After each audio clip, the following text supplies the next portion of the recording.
When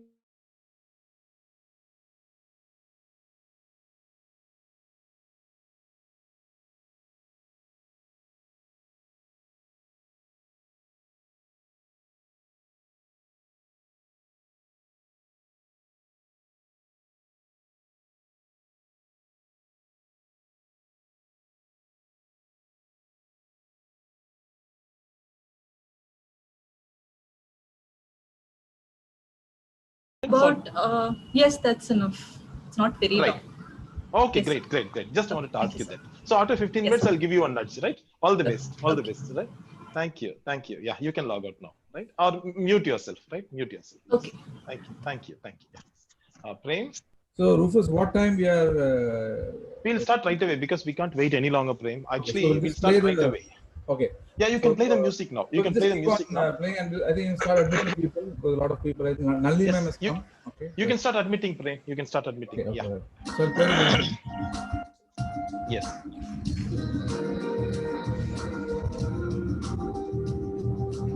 This will be in loop. The same track will be in loop. Okay. Okay. Yeah.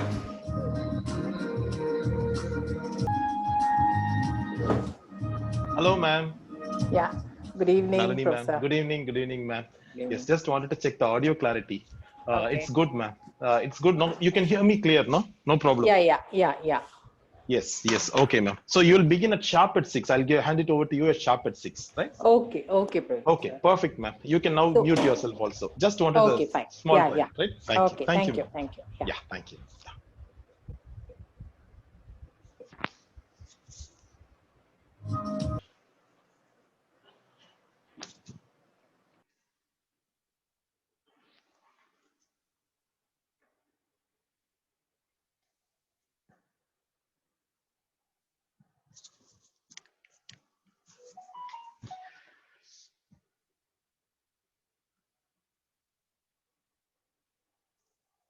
Good evening and welcome to another edition of Books and Coffee Virtual Meet. We are into the 6th edition today, and I'm thankful to all of you who accepted our invitation and participated in this very casual, very informal, very relaxed Friday evening. Nothing formal about it, no formal introductions, no formal vote of thanks, no certificates, no attendance certificates, no formalities of any sort. So you can be relaxed, chill out with a cup of coffee in hand. You can be as cool as ever, cool, calm, and collected. And we'll start right away. I'll just give a little briefing. We'll start with Miss Nalini Olivannan with Emerald Publisher. She'll be giving us a wonderful introduction to the publishing industry, how they publish, and then followed by a little interface with aspiring writers. You can unmute yourself, introduce yourself, and then you can pose your questions to Miss Nalini Olivannan. Then after that, we'll have Dr. Archana, head of the Department of English, Anna Adarsh College for Women, Chennai, who will give us a review of a very wonderful book, followed by Dr. Raja Govindasamy, who will also be giving us a very interesting review of Jeffrey Archer's Old Love, followed by Amita Rachel Thomas, a second-year student of Madras Christian College, who will be giving us a review of An Era of Darkness. So I'll just give you a little introduction, a 1-minute introduction to how we started this little group. So it all began 3 years ago when professors, like-minded professors from across states, I would say, we joined together and we thought, why not we share whatever we read? And that's how this little group started.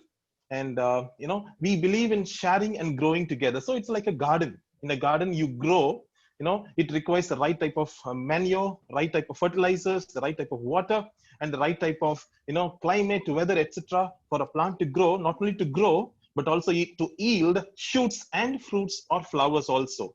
To flower, it needs the right ambience. And that is exactly what we provide in this little garden of ours. And if you're interested to be a part of this little, WhatsApp group, community of readers bonding over books, you're most welcome to join us. So with this little introduction, may I now call upon Miss Nalini Olivannan to give us a briefing about Emerald Publishers, about the publishing industry, followed by an interface with any of us. Thank you. Now over to Ms. Nalini Olivannan.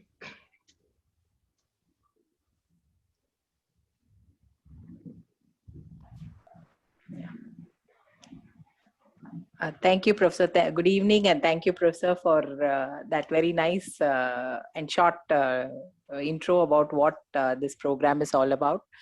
Uh, Thank you for inviting me, number one, and thank you for giving us an opportunity to talk about our publishing programs.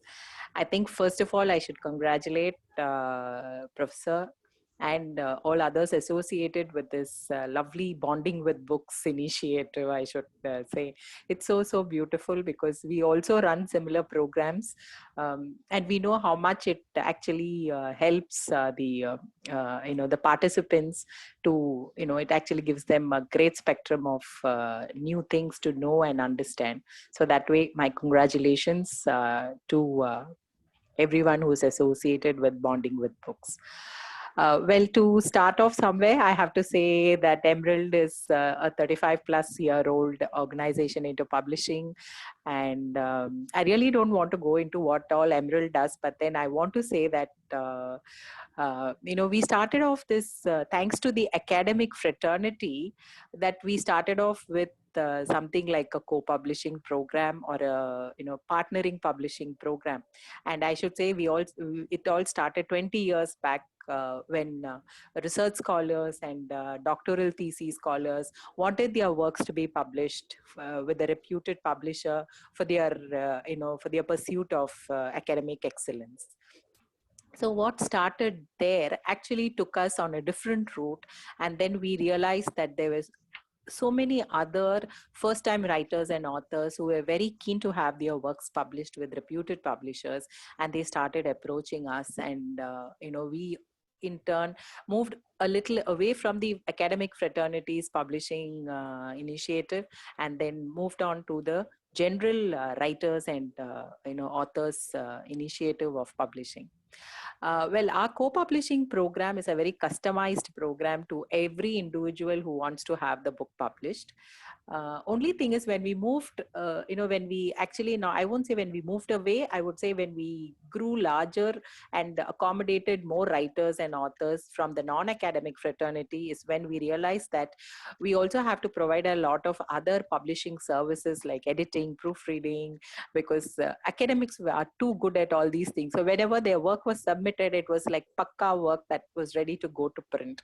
But when we started having work from others, non-academics, then we also started supporting them with editing services, polishing their text, copy editing, proofreading, all of these services, and also, of course, of adding illustrations to it, adding more visual effects to the book, and then having the book published for the author. So we actually started diversifying into those aspects also. And so publishing is just not publishing in terms of you give us a script and we publish it, but we add value to it. We add value to it in consensus with the writer author as to how they would want to have their book. We give them ideas. We have a team of designers, and we have a team of illustrators who sit with the authors and make them understand what can make the book a little more a commercial good seller.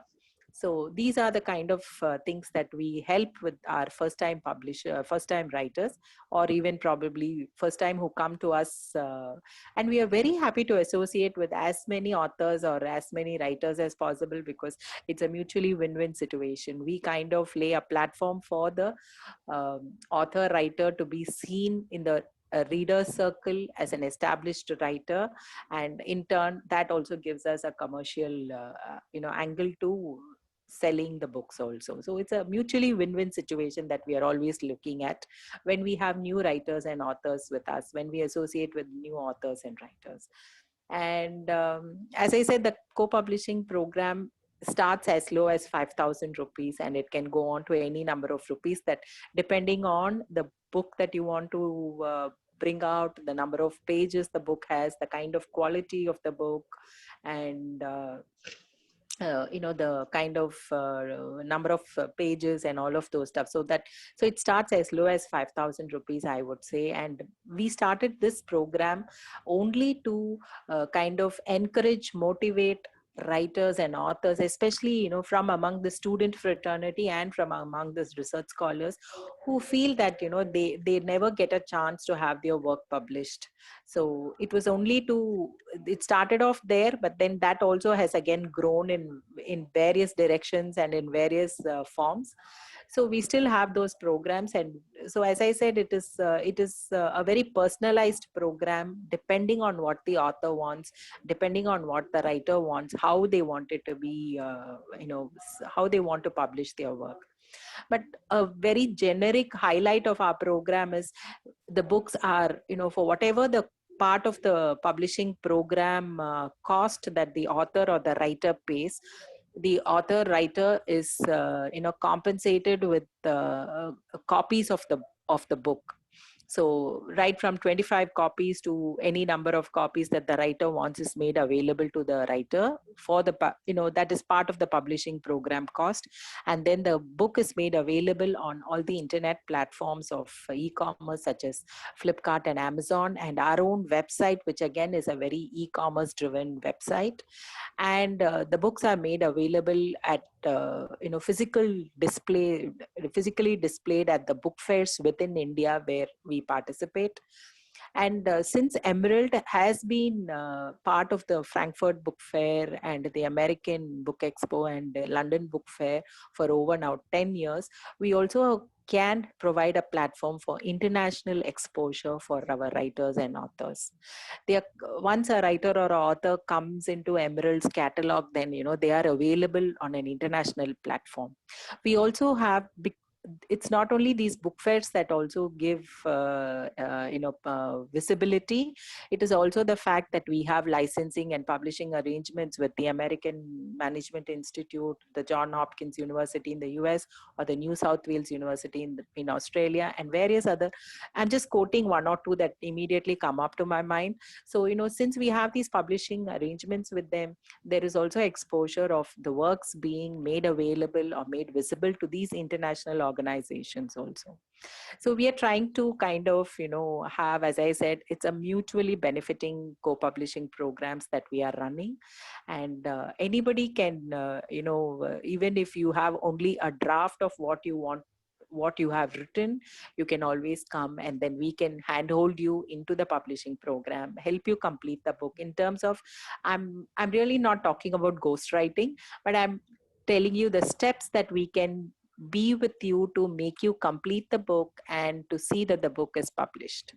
So that is the kind of service. We are just not looking only at completely written books, written text to be taken for publishing.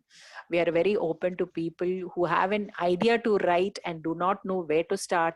We give them we give them sessions, we sit with them and we tell them, we give a lot of information to them, share a lot of information to them as to how they can complete the book and how they can bring it out, in what ways it can be bring it out. At every step of the book, we are always there to, as a knowledge in terms of publishing, as a knowledge provider, we handhold the writer author and make sure that the writer author is her work or his work is being published in a way that is more satisfying to the writer, and also in a way that can be easily visible to the reader's circle. So this is so as I said, our program starts right from 5,000 rupees and it goes on.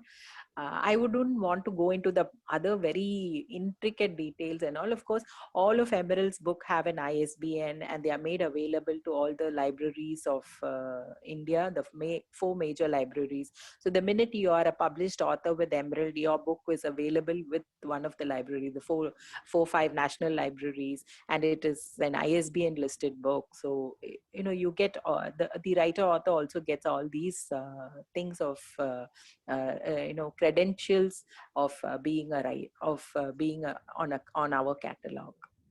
Yeah, I think this little information should be enough for and kind of a heads up to whether you have an idea of you want to publish and how do I go about it, who can I approach, all of those things. And for most of the writers, one small thing that generally we tell them is, because we do receive a lot of scripts and we are not able to accept all of them. The only thing is because every publisher, if you see, has a publishing program. If anybody could go into the catalog of that publisher, they will notice that the publisher generally publishes certain types of titles, genres, and they would not go into specific other genres. So before we send a script to any publisher, it is very important that we go and see the catalog of the publisher, understand what are their titles, what are the genres that they generally that they publish in, and if your script is something related to that, then you can always write. So for us in Emerald, we are always away from any religious texts, one, and spirituality, and number three is anything of political controversy. So if anybody writes to us with a script of these kind, we only have to say, sorry, we don't publish. And they feel bad that why aren't you publishing? It's such a hot topic. It's very topical. This is the need of the hour and things like that. But then every publisher has a publishing program. This is what is the framework of the publishing program for a publisher. So it is just that little homework that any writer or author, if they can do before they send out a script to the publisher, I think the experience that the author is going to have with publishers is going to be really tremendous, because generally writers say, we have written to 10 authors, we have written to 10 publishers, nobody is replied. So if this little homework goes in, I think authors may not have this kind of a response or a feedback for their script. I think that is all that small little details that I wanted to share. Thank you so much. I'm now ready to, if you have any questions, great, I can answer them for you.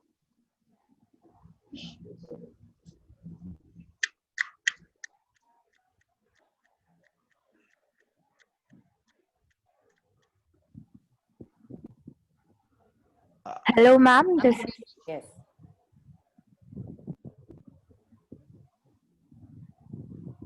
Thank you, ma'am, for those amazing insights into the world of publishing. And some of these insights we literally didn't know about. And in an engaging way, you put it across in a very easy way for us. Thank you so much. Now, you can, participants, you can unmute yourself and ask your questions. So this is Shashi here. Happy evening, sir. Happy evening, ma'am. Yeah. Ma'am, does it cost anything to publish through Emerald Publishing, ma'am? Yeah, that's quite a tricky question. Does it cost anything? That's what I was trying to tell you. If it fits into our publishing program, and if it can be one of a book that we can take it into our program, then we do. But first time fiction writing and fiction or stories or anything like that, for a first time author, we only want to help them establish themselves as a publisher, as a writer. So there is a certain cost attached to it, but as I said, it depends on what your title is, what your book is talking about, and how do you want to place your book in the market. So many other things. I wouldn't say all books are definitely, for publishing there is a cost attached to it. It is not so, but some books do have a cost attached to it. Thank you, ma'am. Thank you. Yeah. Okay. Hello, ma'am. This is Sharon here, and I have a question for you. I was very intrigued by the way you said that you also help with people who have an idea but who haven't actually completed it. So what kind of help or services do you offer to people who have an idea, who might have already written something but they have not finished it? So what help do you give them? Or Yeah. See, one is there are two ways that we do it. If you are ready to write it yourself, you have written something but it is not pakka, then we will we will sit with you, discuss with you as to what was your book about, and we will let you know what are the other topics that you need to cover to make the book to a particular extent of fullness. If you think that you can only make points but you cannot write it in detail, then we can help you in terms of referring you to people who can write it for you. But if you're ready to write, our team will sit with you and discuss with you as to what the book should comprise of, and we can give you information also in terms of, not in terms of from where you can draw text and all that, not those kind of information, but what your book should contain more to make it a more complete book. Thanks a lot for Yeah. making that. Thank you, ma'am. And that international presence that you said, and availability in libraries, that is most important. And a very, very little sum also. 5,000 to begin with is a very good sum, because in Amazon and Flipkart and all those online e-marts, you have the book also available. So a very rewarding exercise also for creative writers. Any other? I think there's Ma'am, one good on the evening. chat. Yeah. Ma'am, Yeah. good evening, ma'am. I'm Dr. Beulah from Madurai. Yes. Is there any page limit for publication, ma'am? For a poetry book, I have a few poems with me, so like 25 poems, something like that. So, is there any page limit for publishing a book? Professor, there is actually no page limit for publishing a book, but when it comes to the form of a book, to have a wrapper and to have the design, the wrapper, and to have a number of pages inside, we will say that if you can bring it about to 50 to 60 pages is the minimum. Otherwise, very few pages in the book, it won't make it look like a book. Okay. It will be more like a booklet, and it may not have the the look of it, and so we say about 50 pages is 50, between anything between 50 to 60 should be a good start. And in case you these are poetry, this is poetry, and then you really can't, it's not prose where you can add some text to it. So in that case, we would suggest, why not go for some illustrations to the poetry, so that the number of pages can also go up. Yes, ma'am. So I would Actually, like to publish. I already talked with. I informed already Dr. Rupert also about this. So Okay. just as I have the opportunity to ask you. I would like to just share one small experience that we've had with the poetry book, where we made one of the previous authors read out the poetry by herself on video, some of the poetries, and then they were uploaded on YouTube. And those links of the YouTube, just one couple of poetries, and those were put as QR codes for the readers. So as they were reading, as the readers read, they also have the experience of the author reading it out for them. So you have a QR code, and once it is scanned on the smartphone, that takes you immediately to the link where and we can also have it on our website also, where we have podcasts. So where this can also go, and then people can watch as they are reading a book, they also get the author to read a couple of poems for them. Then there's a different experience for the reader. So we are doing that also, especially for poetry. Thank you, ma'am. So I'm in Madurai. So online. Yes, Professor. Everything works online. Absolutely no problem. Yes. Our email ID for publishing especially is getpublished@emeraldpublishers.com. Yes, ma'am. Thank you, ma'am. Yeah, so you can listen. We also have another initiative called myauthors.com, where it's more like a Facebook kind of a platform. I'm using the word Facebook because it's that kind of a platform, but it is only for readers and writers, especially readers who have bought a book of a particular writer and they want to talk to the writer directly. It's on real time. So where the reader can scan the QR code and go to the My Authors page and then put his comment about the book, and then the author also replies to it. They can have further conversations there. There'll be others who have logged in buying the same book. So the conversation goes on. There's more dissemination of information and knowledge and more thought that is being shared through myauthors.com. That is our recent initiative for a platform for bringing the readers and the writers together. Thank you, ma'am. Thank you for the useful information. Thank you. Any other questions from participants to Ms. Nalini Olivannan? Professor, I think I saw 2 questions on the chat box. Yes, ma'am, please. Yes. Yeah. I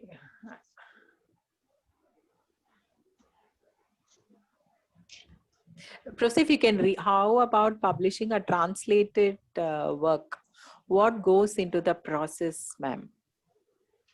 Okay, for translated works, first is you have to make sure that the writer has the translator has the rights of translation from the original author, because most of them out of their interest and excitement to do some translation works do this, but we always suggest that please obtain rights from the original author before you even attempt doing it. And we do publish translated works. We have a lot of English translations of Tamil works and also Tamil translations of English works. We also have Dr. Poomani's Piragu, which was translated into English by Dr. Marx of Pondicherry, and we have published that book as And Then, titled And Then.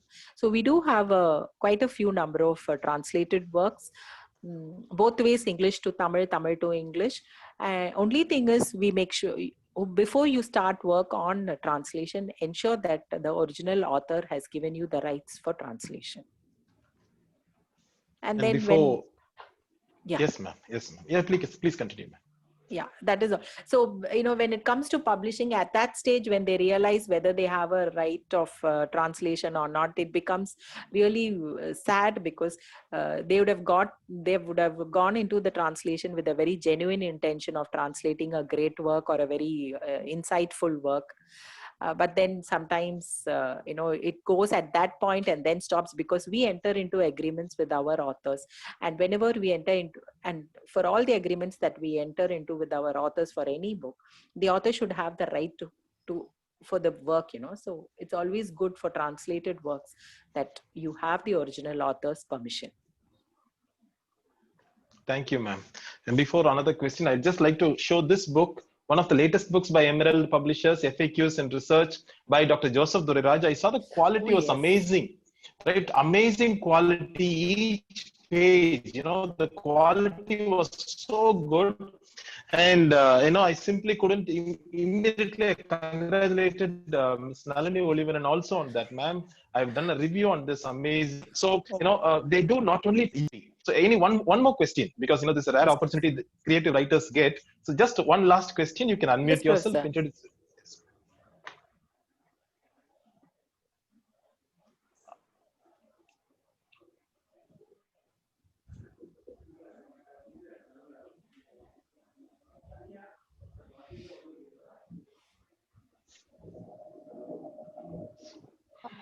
Sir, can I?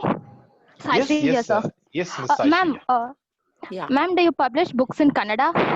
Oh, yeah. I was just seeing that question. I'm sorry. I was just okay, ma'am. Okay, ma'am. Thank you. No, as of now, yeah, we do have one book in Kannada, but that is not our forte, because but we do have one book in Kannada, which is a biography by a vice chancellor of the Kashmir University. His biography came out in English, and it has also come out in Kannada, because he stays in Mysore and he wanted a Kannada version. So we've got a Kannada book. But, what happens is, why we kind of a little hesitate to do it, because the networking channels for distribution of books, the physical networking, I'm saying, distribution of books through various bookshops, if we have Kannada books in Chennai and in Tamil Nadu, I don't know how many copies we will be able to sell. But if I have the same, if the same titles are available in Karnataka, anywhere in Karnataka, then the number of copies that we will be able to sell is more. Our presence in Karnataka is only limited to the major cities of Karnataka. So so that's why we are a little hesitant when it comes to other languages, because we don't go deep into the places, the geographies of of any other state for that matter. But if you think internet is enough a platform, then yes, we are ready to take up Kannada books as well. Thank you, ma'am. Thank you. Yeah. There's also Professor, there's also just one more quick question that has come there. Poems written by students. Yes, we do. We do take up poems written by students also for publishing. Right. Thank you, ma'am, for this Thank you, brilliant, Professor. amazing sweep that you gave. It has given all the more motivation for us to publish. Creative, aspiring writers, who want to be published can see a beautiful platform with you. And Miss Nalini Olivannan is so engaging in the sense, she's very cordial. The moment you ask them, your queries, they'll immediately respond and they'll take it up. I remember one of my own students who was writing cartoons, was drawing cartoons every now and then. I spontaneously referred to ma'am, ma'am, there is one Ravi Krishnan, I think, I forgot his name. Yeah, Ravi. Yeah, Ravi. He was good at illustrations, and immediately ma'am took him up, right away. So, they have a wonderful team, editorial team, a cartoon team, and an illustrations team. So thank you, ma'am, for that wonderful introduction to us. We hope, we will have a continued, exercise with you, collaboration with you. Thank you so much for being with us. Professor, I think they might want my email ID. I will just post it on the chat, Professor, so that anybody can please, take it. Yes. Professor, can I log out after this? Yes, you can. You can log out, ma'am. Thank you so much for being with us. Thank you so much. Yes, thank you. Yes, thank you. Yes, ma'am. Now, I call upon Dr. Archana, Head of the Department of English, Anna Adarsh College for Women, Chennai, to give her a book review. Welcome to you, Dr. Archana, ma'am.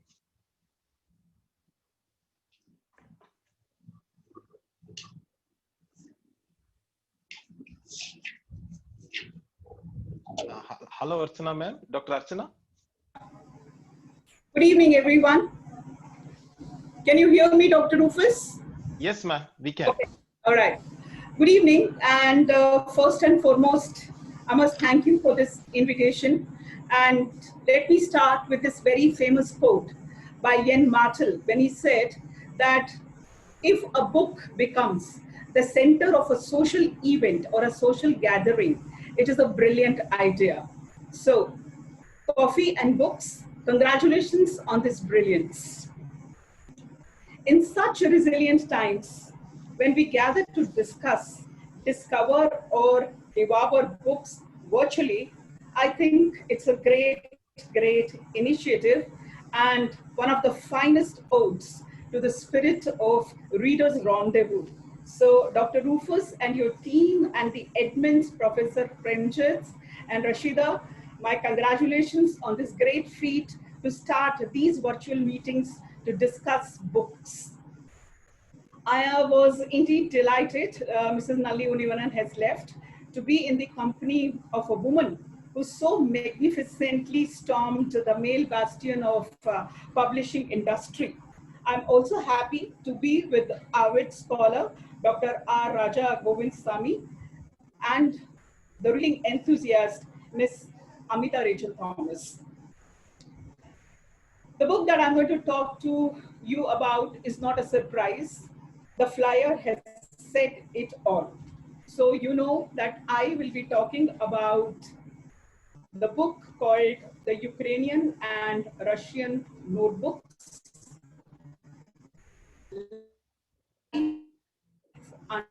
Under Bedroom. Now, this book written by Igort is the pen name of Igor Juveri. So he retains the T of his second name and calls himself Igort. Now, Igort is an Italian comic artist, illustrator, graphic novelist, teacher, and a publisher, and also a musician. He has been described as a writer who is moody, mysterious, and cinematic in his work. Extremely artful illustrator, he has been translated into 15 languages and has so far written about 13 books. Now, very interestingly, I think if I am talking about a book, it becomes very important that I must say that why did I choose to write or I speak about this author. There are many reasons, and I have only 15 minutes to give my presentation. The two important or chief reasons that I thought I must speak about this book are: one, it's a graphic novel, and two, it is a non-fiction. So most of us when we think of a graphic novel, what is the idea that comes to our mind? I think we assume that a graphic novel is an exciting comic, and it's about a fascinating superhero, and it is going to take us to fantastical locales, and there's going to be a lot of fantasy element into it. But I must tell you this, that this is not the right notion of a graphic novel. So we are going to see how Igort uses the graphic novel to portray the realities of life. And he's talking about two important events in the history of the past 100 years. I'll come to this a little later as I progress. So this is not about fantastical heroes, superheroes rather. This is not about something that is comical in its strain, and it is not going to take us to any fantastical locales as well. So I chose to speak about this book because it's a graphic novel, and I also decided to speak about this book because it is a non-fiction. Now, so what does it mean? That I don't have a story to narrate. This book is going to speak to us about genocide, death, conspiracy, starvation, cannibalism, cruelty, atrocities that have all happened under the Russian rule. So this graphic sets to capture the political, economic, social, and cultural engagements that go beyond national boundaries. How does this book look like when you read this book? And I'm so excited. I must show you a copy of my book. This is how the book looks. So when you're reading the book, you actually are surprised what you read. Are you reading a documentary? Is it a documentary comic?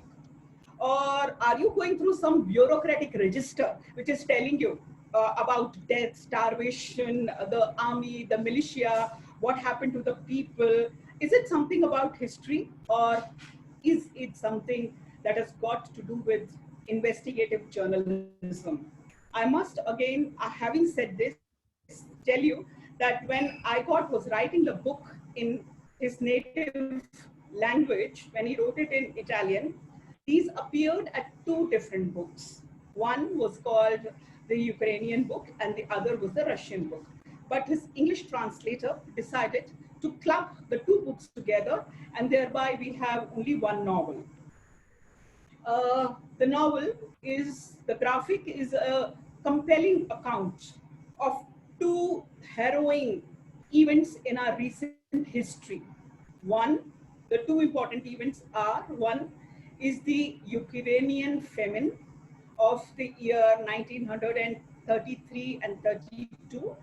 And the other thing that he talks about is the assassination of one of the award-winning journalists, Russian journalists.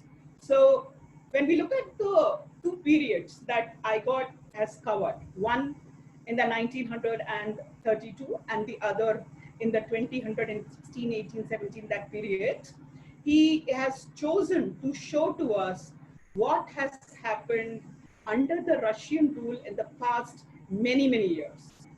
The wrongs which were done in the 20th century are still continuing, is perhaps what Igort is trying to explain to us and tell us.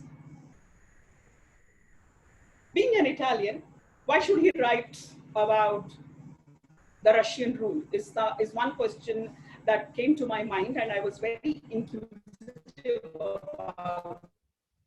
But we can also say that we live in a world of transnationalism. We live in a world of the palpable legacy of globalization. So probably it could have been one of those things. But whatever little research I did, and I found out, not much is available, that he was in his childhood influenced by a lot of expatriate Russian culture. And this had a long influence on his childhood and his growing. So Igort decided to evaluate that I'm so much influenced by the culture, the Russian, revolution or the Russian rule, the Soviet USSR, interestingly, what it decided to do was, it decided to visit Ukraine, Russia, and also Siberia. There's a very small reference to Siberia in the textbook. And I will also try, if I have the time, I'll perhaps also read it to you. So we are, again, as I just said, that he's covering this, the wrongs that were done in the 20th century, and he's also looking at what has been done wrongly to people in Russia in the 21st century. So we go back to what Ukraine was, or what was the importance of Ukraine to the Soviet Union. Ukraine, and the first part that I'm going to speak about is going to very specifically, as I've just told you, talk about the famine in Ukraine. Now, what is so interesting or what is so different about this famine that we may ask?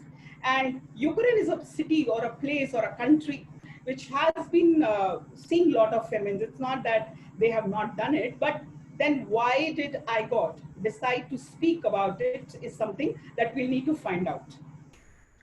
There was a famine in Ukraine in the year 1922, and this famine that Igort speaks about in the Ukrainian and Russian notebooks is the famine in the year 1932.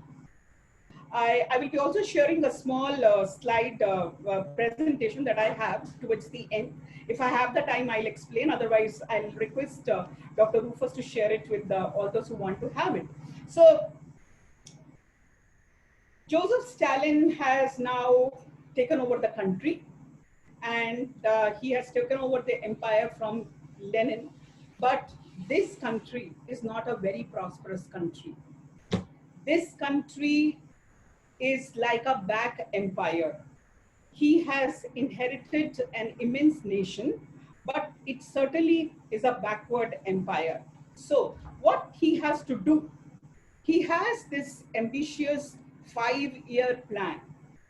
And this is a great industrialization project, and for which the Soviet Union needs lot of machines and also a lot of know-how from the West so that they can also prosper. And to finance all these things, what Stalin needs is to be able to export grain. And Ukraine has got the best fields, and they are the greatest producers of grain under the Russian Empire. So we also come to understand that Ukraine had a great farming tradition, and it also had small-sized farms and mid-sized farms. And the vast majority of the people, when Stalin came up with the idea of collectivization, where he wanted to collect all these farms so that he can have mechanized production and use the grains the way he wanted to use it, there were certain Ukrainians who refused to be part of this collectivization of Joseph Stalin. So we all know that we were also called as the kulaks, K-U-L-A-K-S. So a kulak in Ukrainian is a landowner, a property owner. And Stalin gets an army sent to Ukraine and makes sure that these people do exactly what the Soviet government wants them to do. And the Ukrainian nationalism should be crushed. They are made to starve, and there are depictions, graphic descriptions of Ukrainians, you see, digging with their naked hands into the bare fields of their farms and get nothing to eat. And the conditions, so there was nothing for the Ukrainians to eat here. And this famine thereby was not a natural famine, but was a forced famine. It was forced by the government, by the Soviet Union. And what is the contention this at this moment? So the Ukrainians are now saying that we need to look at this particular famine, which was forced by the rulers of the Soviet Union as a genocide. It is a violation of the human rights of the people of Ukraine when you force them to do something which they were not interested. And this has also got another name, and they called it the Holodomor. Now, Holodomor in Ukraine means starvation, sorry, death due to starvation. So there are instances in the text where you see, we see these graphic bodies of people which have swollen, and the reason for this swell is not there because they are eating so much. The reason is that their bodies don't have the necessary nutrients, and when your body doesn't have the necessary nutrients, then it swells. There is this swelling of the body that takes place. And when we look into the other half of the book, so Dr. Rufus, can I have that small slide, please? Could you just play it for me? Ma'am, actually the slide is not opening. Oh God. Okay. Yes. Oh, Maybe okay. I'll pass it on to the group later. Please do that. Yes, ma'am. Yes. Please do that. So, because I did not want to waste time narrating to you the stories that are there. So the division of the book takes place like this. The first book, that is the Ukrainian book, is divided into two parts, or rather has got two sections. One section has got 5 stories of the Holodomor, that is the famine. And I just said all the deaths that take place because you're starving, you're forced to starve, so you're dying. And the second section has got stories about 2 great men there. Okay, so this is how the entire the Ukrainian section or the Ukrainian notebook deals or talks about. But when we come to the Russian notebook, when we are speaking about the Russian notebook, the first half, the Ukrainian notebooks actually are like an oral history. So what Igort did was, when he went to Ukraine, he met 2 kinds of people. He met not only the survivors, but also people who were witness to this kind of atrocities of the Soviet rule. So when he's writing the book, actually, it is like a memoir where he's giving us a first-hand account of people whom he has met, who have suffered, and who have seen so much of discontent, where they don't have right over themselves. So that is why the entire concept of the genocide comes in. I think in the slide I've given you, there are some countries, the Ukrainians have gone to the UN, and they have requested the UN to announce it or pronounce it as a genocide. But there are certain countries who are saying, yes, it could be a genocide, and there are others who don't. So there's a clear division there also, that who are the nations who think that it is a violation of the human rights and it should be declared a genocide.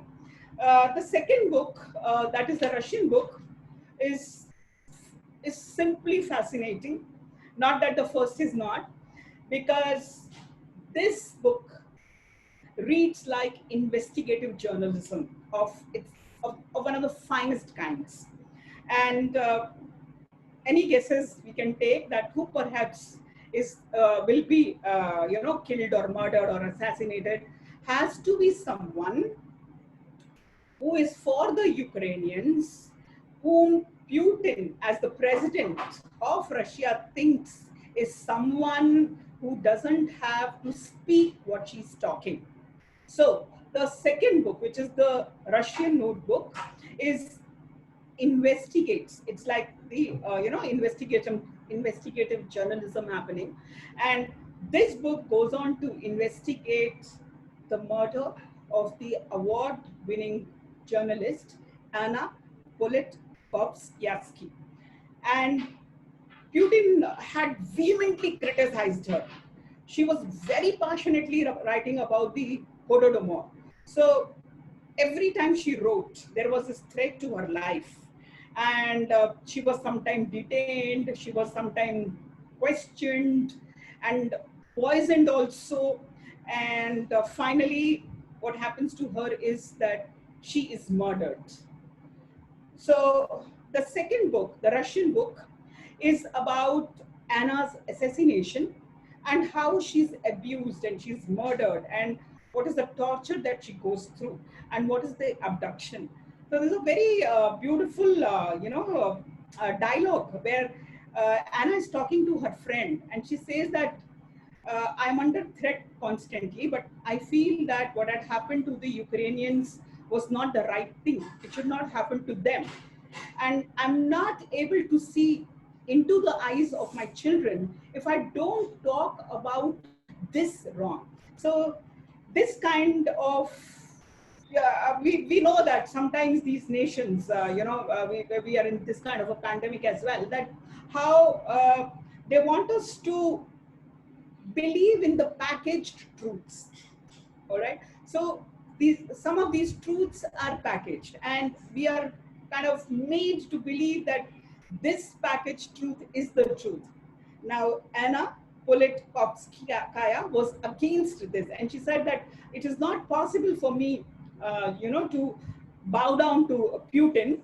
And so he tried many things. He tried to poison her, he tried to abuse her, and finally he succeeded in murdering Anna. So this, the second half doesn't talk about so many people. It concentrates only on this one journalist, and it's more like an investigative kind of writing that he does.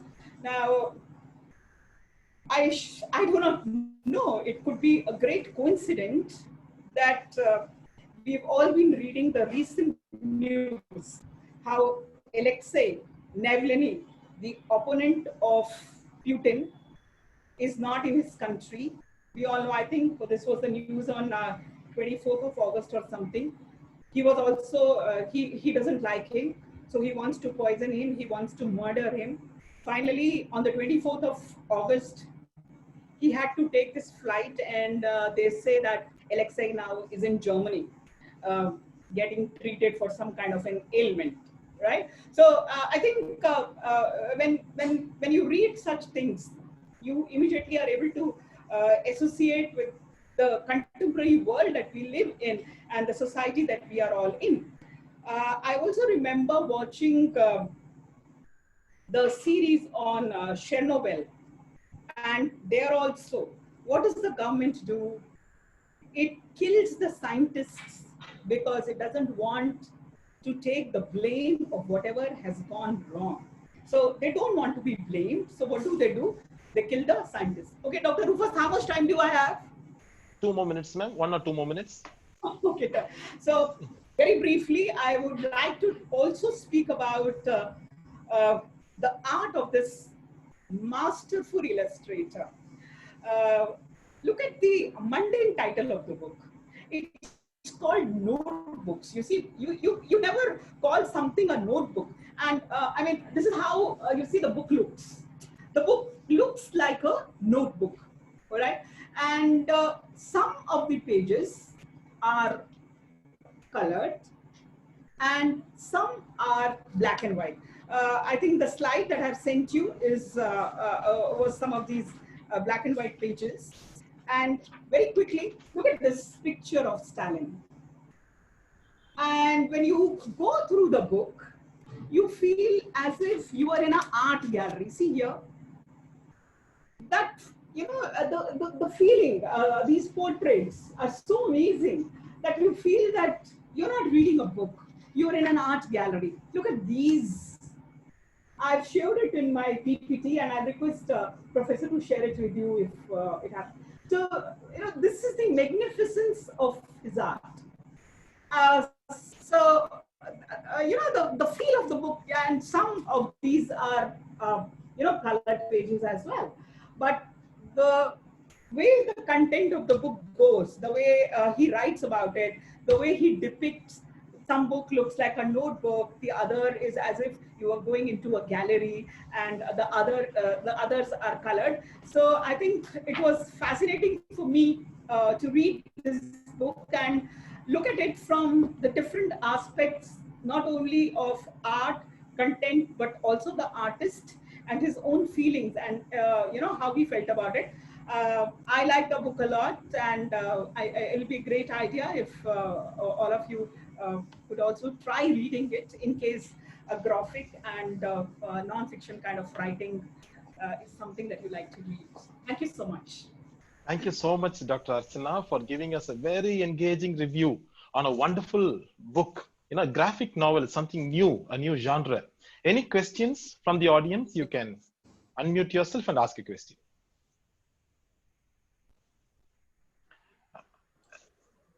Archana ma'am, I have a question for you. Because graphic novels have a charm and a sway over, everyone, from kids till, Yes. seniors. Yes. So my little question is, I was being curious, why don't we prescribe graphic novels for our students? Right? Is it because in these days when students have taken to the visual more than the reading, do you think graphic novels are good for prescription in colleges or schools? Yes, I think graphic novel is something which is always looked upon as a second-hand literature, but fortunately now with people like Satrapi, we have come to this point, and I'm very happy that after a lot of persuasion, we've been able to prescribe a graphic novel as a text for our UG students. See, today, what do the students like to read? They're very happy reading a Marvel comic. Whatever you speak to them, even, we sometimes sit and break our head on what is the theme of a literary, festival. And we see that the students are much interested in this kind of an illustrative writing. But mind you, it is not comical. It is not something that is non-serious. So we also have to prepare them for that kind of seriousness when we are speaking to them about, these kind of things. I'm glad, Dr. Rufus, we've prescribed graphic novels for our UGs from this year. Wow, that's great, ma'am. That's amazing, because I think this engagement to the graphic form makes it convenient for the learner, for the student to engage better with the text. Yes. Yeah. All right. That is it. Yes. So if there are no more questions, thank you, Dr. Archana ma'am, for this engaging and wonderful review for us. Thank you so much. We cherished every moment of it. Thank you. Thank you, ma'am. Keep doing the good work that you do. Pardon, ma'am, I can't get you. Thank you so much. Thank you. Thank you. Thank you, ma'am. Thank you, ma'am. Yes. Now we move on to our third presenter of the evening. In a very, Dr. Raja Govindasamy. Over to you, sir. We are eagerly waiting for you. Right.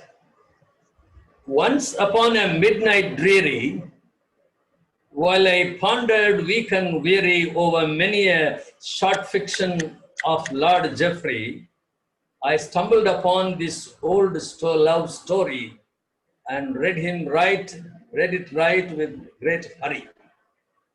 That's as far as the parody that I am capable of. Remembering Raven by Poe. It's very interesting experience I had reading this great story of Jeffrey Archer. Old Love is a very famous story. We all have heard about campus novel, and here is a campus story. And this is about two undergraduates who come to Oxford in the 1930s, and how they grow to be teachers there and professors and enjoy a public eminence until their death in the last year of their retirement from their professorships. And this is a short story that I loved so much, and I thought I could share this with you now. You have been reading Jeffrey Archer quite often. Of course, the novels I haven't read. They are too big, too voluminous, and I haven't had the courage or the inclination to read all of them. But the short stories I've been very comfortable with, and so I've been reading. And he has been ranked as one of the top 10 narrators in the world. And this is, of course, a tragic, romantic love story. The couple are the lovers of English language and literature, and they love each other too. So here is a family life and an academic life mixed together. And the story was published in 1980, but it covers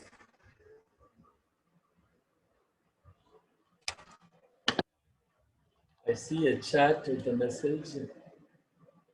Okay, sorry. Sorry, I got some message which I thought was about my voice.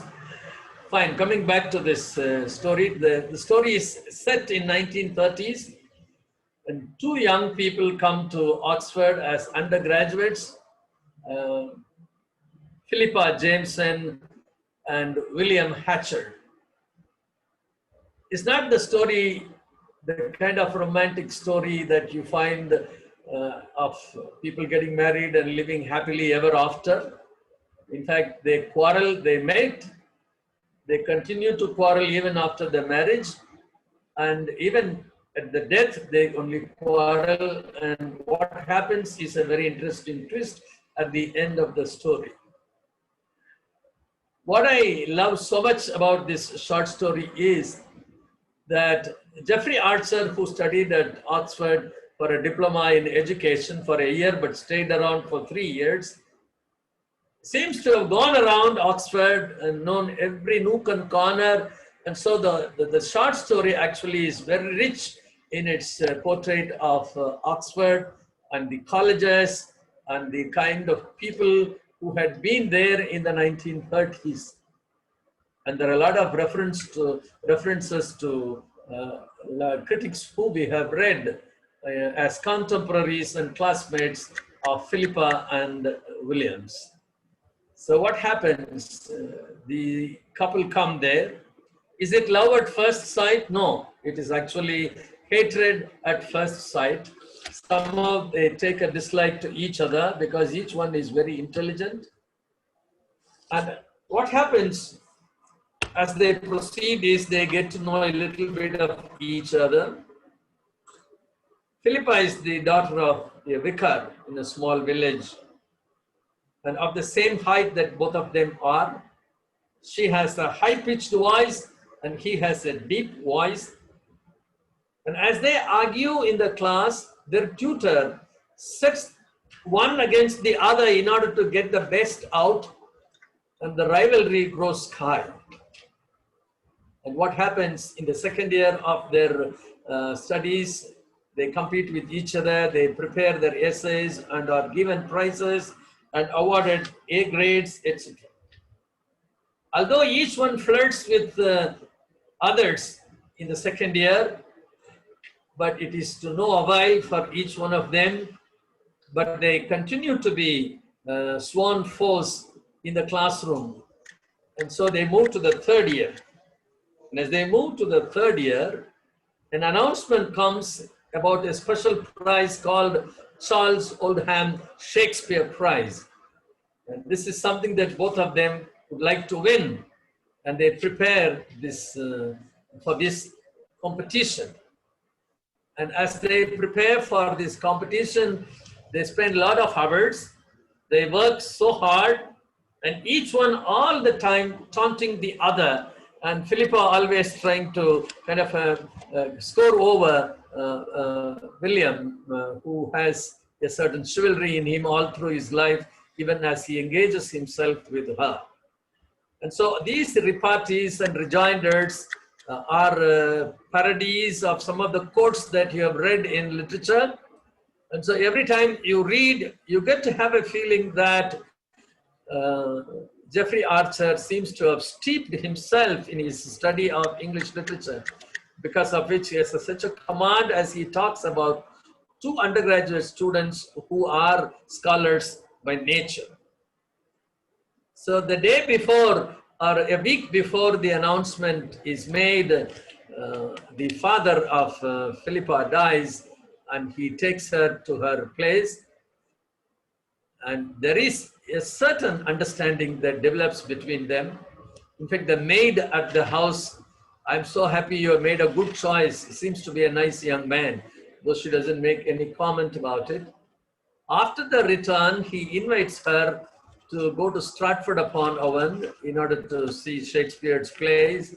On the way back, they get stuck because the car is owned by William and it runs out of gas. They spend the night in the car. And at night, before they retire for the day, William kneels before her and says, I love you. Will you marry me? Said, this is the last thing I ever thought of. But then they have their night in the car, and in the morning they take a bus and go to the hostel, and then he comes back with a can of gas and then gets back. And they wait with bated breath for the announcement of the Charles Oldham Shakespeare Prize. And one girl comes to congratulate Philippa. The understanding before the announcement is that, will you marry me if I win the Charles Oldham Prize? And she says, there's no chance. I agree to marry you because I know you will not win. And he asks her, what is the chance for me? And she says, will you be at least in one of the 6? He says, I may not be in the 6th. I may get the 1st. But I'm very sure that you will not be in the top 10, because who are the people in the top 10? My classmates, our classmates, C.S. Lewis, Nicole Smith, Neville Coghill, the Chaucer scholar, Edmund Blunden, R.W. Chambers, Garrett, and of course, all the other critics who who we all know as critics when we read English literature. So here is some kind of an authenticity to the story that these are classmates of Philippa and Williams. But to their great relief, to their great happiness, both are awarded the prize because the examiners feel they merit nothing but the first prize. From then on, their rivalry continues. Of course, in the meantime, he marries her and they become doctoral scholars, and he does his research on word usage in Marlowe, and Philippa does the impact of Reformation on 17th century English writers. All through this time, there is a rumor among the classmates and in the campus that from the time they married, they had never been apart beyond a few hours, meaning always together, always quarreling. It so happened one day when they returned from South and still on the quarreling, a policeman goes to her and asks, is everything okay with you, madam? Because you seem to be quarrelsome, what is the problem? So that's what happens. Now, they get their doctoral degree as the war looms large over them in the 40s. And then they get their teaching assignment in the college and both become great professors. And their students multiply in such large number. And in fact, on one occasion, Philippa Jameson, who is now Philippa Hatchard because she marries William Hatchard, says to the students, please be careful when the announcement comes that Dr. Hatchard is lecturing. It could be William Hatchard, it could be Philippa Hatchard. And if it is Philippa Hatchard, you attend. If it is William Hatchard, you can go to sleep as well because his lectures are very dull. So what happens? Their verbal battles continue. I'm using the two words used by Jeffrey Archer himself. And this is interesting because as I read, after I read Old Love, I read Professor C.D. Narasimha's autobiography, N for Nobody. And in the book, he talks about his own experience as a student at Cambridge under Dr. Lewis. and Dr. Lewis and QD Lewis, a great couple who lived and spent a lot of time in without much recognition in status. And so I saw one of the pictures of the couple and said, in which it had been written, the caption had been written, Dr. Lewis and QD Lewis in their creative quarrels. So here is the verbal battle. Some of us may remember Barnaby Dubri's book on restoration comedy, in which he talks about verbal pyrotechnics, especially in the Way of the World, where Millamant says, if you agree to all my conditions, I may dwindle into your wife. And Mirabel says, then don't expect me to enlarge into your husband. A lot of verbal pyrotechnics happens in this short story, which if you read, and when you read, I'm sure you will read, or many of you would have read already. It's such an enjoyable prose work, short prose work, that I keep reading again and again. And so, do you think you will become a fellow of the British Academy? He asks, because I doubt it. He says, I don't want to become a member of the Academy, because if at all you become, then only when they choose you, I will also choose to be a member. So amid all such taunts, you find they love each other. As ill luck would have it, Philippa doesn't bear any child, but she becomes such a motherly figure in the campus when they become professors. And during the World War, both of them are recruited by the government because they know how to decode cryptic messages in German. The German submarines messages are decoded by them, and they are honored by the Prime Minister Winston Churchill and his wife at 10 Downing Street. So this is another authenticity that he wants to bring in here. So that is how you find the story progressing. And now what happens? They are full professors and they enjoy a great pride in the campus because at least more than a dozen of their own students have now become teachers in the university where they had been students earlier. So that is the kind of credit and reputation both of them enjoy. They are poles apart, but they attract each other. Now what happens in the last year of their retirement, in the month of June, one day as he prepares to go to the office and Philippa stays back, and Philippa is used to solving crossword puzzles that come in the Times Literary Supplement.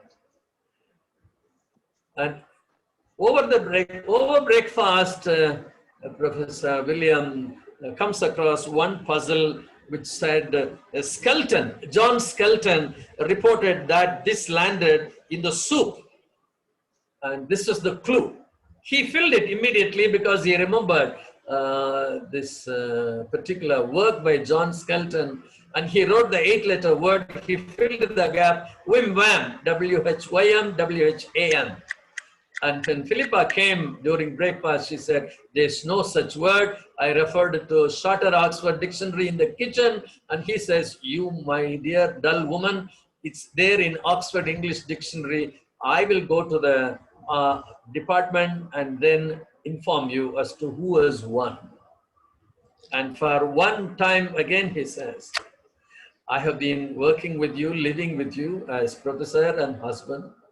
I only wish I had not won the Charles Oldham Prize. Why? Because, or you had not won, because then you would not have married me.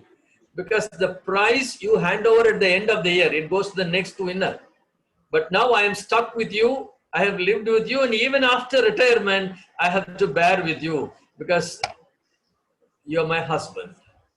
So he goes, and suddenly she develops a heartache. The doctor who has been treating her has been advising her to go slow. This is only a passing reference in the story. But all the time, both of them have been hyperactive. And the hyperactive Philippa is there, and it has taken its toll on her. She dies, and she shouts for the husband, but he is already out of the sight. It's only later when the maid comes, she arrives, she understands a problem, and the doctor and others declare her dead. And now the problem, who will tell the professor? And the doctor goes to tell her. And before the doctor comes, he announces it. He tells the doctor, I proved my wife wrong once again, because it's all in the dictionary that whim wham is the word, and John Skelton has used it. And now the doctor informs that the wife is no more. It silences the professor, the aging professor. And nobody wants to meet him because all of them are grief-struck. And they all assemble in the quadrangle and very much worried as to who would go once again and condole him or console him. And finally, the warden and the senior tutor managed to go. And when they go in, they find the professor in a pool of blood with a pistol nearby. Forgive me, I have to go and prove her wrong, because what she's told me in the morning that there is no such a word, I got the word, and even if it's heaven or hell, I need to join her immediately, because as the legend goes, we are never seen apart except for a few hours. And so what happens, he has committed suicide. And he hopes to join the husband, the wife now. And for Philippa, there is no blessed demoiselle-like experience waiting for the husband to come too long, too late. And so what happens, the story ends, and then the legend circulates all over the campus that this couple who came as undergraduates, who became doctoral scholars, who became teachers and professors, who were honored by the Queen Elizabeth, another third reference that you get in the short story. She becomes a dame and he becomes a knight, and thereafter when he becomes a sir, she becomes a lady too. So there is so much of contemporary history, there is so much about literary quarrel and literary allusion, that there is so much of the kind of literary atmosphere brought into this short story, all happening within Oxford University. I just found it too interesting to read and continue to reread and reread, and I thought I could share this with you. Thank you very much. Thank you so much, sir, for that excellent narration and a wonderful, engaging short story. Most of us have not known this other side of Jeffrey Archer. And wonderful and engaging, sir. Thank you so much. And a lot of positive feedback. You know, there is one professor who has said, once a fan of RRG, sir, always a fan of RRG, sir. You know, so a whole lot of wonderful feedback for you. I would just request, if there are any questions, you can unmute yourself and ask Dr. Raja Govindasamy questions.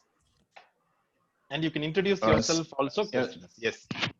Sir? Yes, hello. I'm ready. Yes. Sir, I'm Ravi from Madurai, sir. Madurai American College. Thank you, Ravi.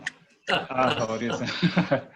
Fine. It was well narrated, well explained, and well analyzed, sir. And it was like sitting in your class 20 years ago. And I really enjoy listening to your class. Thank you, my boy.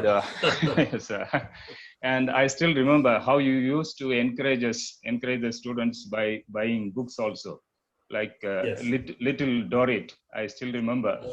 Yes. Little Dorrit by Charles Dickens and other books. And still, you have given the inspiration to read and excel here. Now, a question to you, sir. Yes. In the first part of the story, you said something about quarreling between each other. Yeah. There is quarreling. Yeah. The verbal battles. But, this is from the text itself. Battle. Okay, sir. I look at it as a positive thing. How do you look at it, this, sir? Yes, I do. I think although they had been quarreling, both of them were drawn to each other by personal love and also by their love for English language and literature. Okay. That is something I loved so much. Me and my wife are college teachers, but my wife was in science and I was in English. So our quarrels were different. But I'm trying to visualize as how two English professors who love the subject and live each other would have lived in the same room and in the same college. This is interesting. All of us who are English teachers must read it if you have not read the story. And it's a surprise to me that Jeffrey Archer, whom you know as a popular writer, could write something which has a strong literary flavor. I enjoyed it. There's one more story called The Hungarian Professor. It's about a professor of English at Hungary, but this is, of course, more authentic. Reference to World War II, reference to Churchill, reference to Queen Elizabeth, reference to a lot of critics, etc. I just enjoyed, and I felt as if I was in Oxford in the 1930s, 40s, and 50s and 60s. Oh, fine. Okay. Thank you. Thank you so much, sir. Thank you. Thank you, Ravi sir. In fact, when I was talking to Ravi sir this morning, he said, I'll be there this evening. And, he was, for 15 minutes, he was talking about you, sir. And, the best Teacher's Day compliment to a teacher, he said, you gave us the inspiration to read and to excel. And he said, you gave books for them, it seems, in advance. You bought all the books for them in advance and used to give it to them. And, he was going on and on. Then I said, so you should come. He said, he'll keep an alarm and be there. And I'm so happy. And Samuel, any other questions? Yes, Samuel, I would also go to the class with corn, boiled corn. Okay. Okay. Okay, sir. Few pieces of them. Okay. Thank you. Go. Any other questions? Rufus, Yes. this is Jaipriya. Hi, ma'am. Hi, ma'am. Hello, We are from Kodaikanal. Yeah. Yes. Good evening, Head sir. of the Good evening. How are you? Department of English. Fine, Yeah, I'm fine. Thank you. Yeah, good to see you here, sir. Stuck up in rain in the car, but still I didn't want to miss. Thank I'm you very listening much. to you. Yeah, both of us are listening. Yeah, your son-in-law is also here. Oh, Both great. of us are listening. Thank you, my dear girl. Great listening to you, sir. As always, like a small girl, waiting for a toffee. Like I always loved listening to you, and even today it's the same. Thank you so much for that book, and I haven't read it. Will definitely read. Yeah. Please do. Thank you, sir. Thank you, Rufus, That- for a wonderful evening. Thank you. Thank you, ma'am. Thank you so much. That was a very, Sammy, wonderful. Sam, Yes. Yes, sir. Sam, Yes, if there are no questions, and I just want to make one point before I go. Oh, yes, sir. Yes, sir. The story is titled Old Love. Okay. So it's not enmity between them, though they keep quarreling over literature all through their lives and always making fun of each other on their stupidity, which is, of course, the lovers' quarrel. And in one part of the novel, when he goes to pick her up in the hostel, he is invited to her room. And he sits on the bed and says, you men are always stupid people. You sit only on the bed. There is the chair. Why don't you sit there? And William says, I will sit only in the chair of English language and literature at Oxford. Wow. And That's she great. makes full fun of him. So you would enjoy it as a literary story. For a BA English class, it can be a good short story for prescription in a syllabus. Thank you. Thank you very much. Thank you, sir. Thank you so much for that wonderful, engaging narration. And, you all made us hooked onto Jeffrey Archer's short stories now. And Hungarian Professor also, we are, promised that we'll read it shortly. Thank you, sir. If there are no more questions, I think we'll go on to the next presenter. And one more thing for Dr. RRG, there was Mr. Avichi Krishnan who was saying a lot of good words about you, Yes. sir. Mr. Govinath. He's a commerce boy. He works for Sriram. Okay. Great. So He's a Tamil. He's a Tamil votary. Great. Yeah. great. Mr. Rufus, I'm here. Sir, good evening, sir. Avichi Krishnan is here. How are you, Krishnan? Thank Thanks, you, sir. Krishnan. Thank you. Thank you. Thank you very much. Yeah, after a long time. Sir, I'm blessed to hear. I'm blessed to hear. To see commerce students enjoying literature is a great blessing indeed. Yes, sir. Thank you Yes, so sir. much. Thank you. Thank you, sir. Thank you. Thank sir. you. Thank you so much. Thank you so much, sir. Now we'll Thank move you, on to our. Samuel. Yes, sir. Thank you, sir. Now we'll move on to our last presenter. Before we move on to our last presenter, tomorrow is Teachers' Day. We all know that, and we all know how much we regard and respect all our teachers. Past teachers, especially our kindergarten teachers, pre-KG, LKG, UKG, first standard teachers.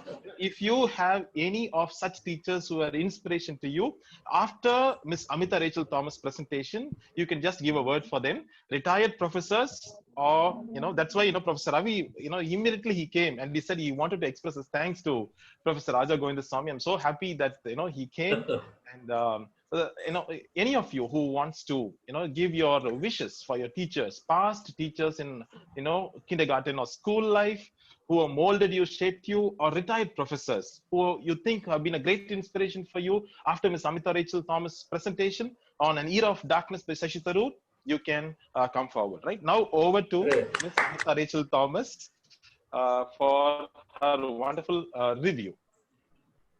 Over to you, Amita. Hello. I hope I'm audible. Good evening, everyone. Yes.